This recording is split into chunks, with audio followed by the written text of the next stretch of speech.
and recognized Israel as an independent country. Today, the United States officially opened our embassy in the capital of Jerusalem. Today is a great day for Israel and the United States, and a reminder to everyone that when President Trump makes a promise, he keeps it. Where he will discuss the many actions he has taken to protect the lives of the unborn. Well, we're aware of the reports of continued violence in Gaza today. The responsibility for these tragic deaths rests squarely with Hamas. Hamas is intentionally and cynically provoking this response, and as the Secretary of State said, Israel has the right to defend itself. And the like. It's an issue of high concern for China that's been raised with the U.S. government and with our...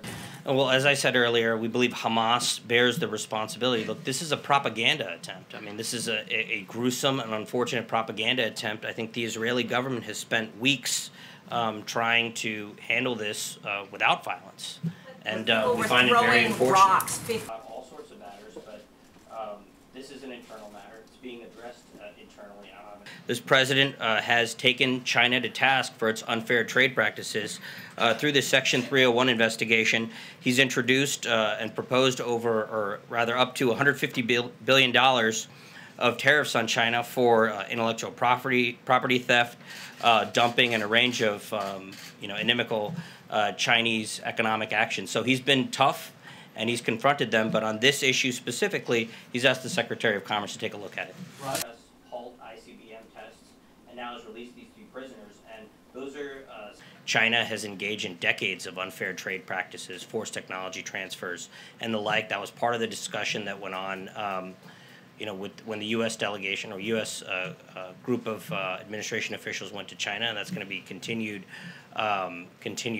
later this week. If you aren't able in internal meetings to speak your mind or convey thoughts or say anything, I don't think it hurts the peace plan. The peace plan will be introduced at the appropriate time, but what today is about is following through on what the president promised and believes, and it's also a recognition of reality. I think we've, for decades, walked on eggshells pretending that Jerusalem isn't the capital of Israel when it obviously is, and this is just a recognition of reality. Illegal immigration in the United States, it's actually on the rise. I know that I think it's Pastor Jeffries, has had a strong relationship with many people in the faith community, as well as folks in the administration and Republicans on the Hill and others. I believe Democrats as well. So I think that he has a long-standing involvement with public officials. Beyond that, I don't really have a whole lot to add. Wouldn't you know before you come to the podium whether or not that guy is worthy of talking to people at our embassy?